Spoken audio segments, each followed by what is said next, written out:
Thrissur Kaiparambu പുറ്റേക്കരയിൽ bus അപകടം ഉണ്ടായ കാര്യം ഞാൻ നേരത്തെ പറഞ്ഞു. ഇപ്പോൾ നമ്മുടെ പ്രതിനിധി അമൽ സുരേന്ദ്രൻ അവിടെ എത്തിയിട്ടുണ്ട്. ഇന്ന് പുലർച്ചെ 5:30 മണിയോടെയാണ് ഈ അപകടം ഉണ്ടായത്. 17 പേർക്ക് പരിക്കേറ്റ സംഭവമാണ്. അമൽ, പറയൂ. Good morning. S K N, രാവിലെ 5:30 കൂടിയാണ് ഈ ഒരു സംഭവം ഇവിടെ ഉണ്ടാകുന്നത്. ഈ തൃശ്ശൂർ കുന്നംകുളം റോഡിൽ വെച്ചാണ് ഈ ഒരു അപകടം ഉണ്ടാകുന്നത്.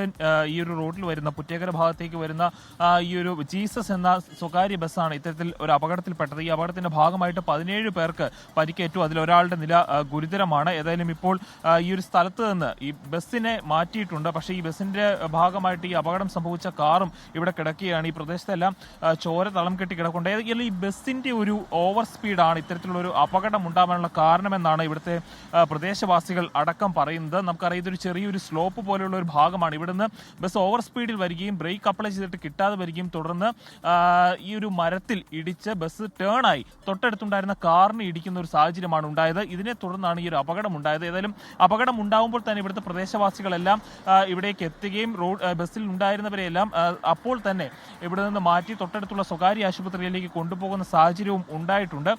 ഏതായാലും ഇവിടെ ഇപ്പോൾ നില ശാന്തമായി തന്നെ തുടരുകയാണ്. ഈ ഒരു ബസ്സിന്റെ അപകടം ഉണ്ടായ സമയത്ത് വലിയൊരു ഗതാഗത കുരുക്ക് തന്നെ ഈ ഒരു പ്രദേശത്ത് ഉണ്ടായിരുന്നു. തൃശ്ശൂർ കുന്നംകുളം റോഡിലാണ് ഈ ഒരു അപകടം ഉണ്ടായത്.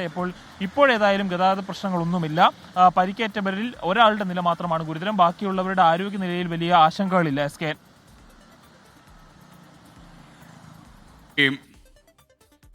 അമൽ സുരേന്ദ്രനാണ് വിവരങ്ങൾ നൽകിയത്.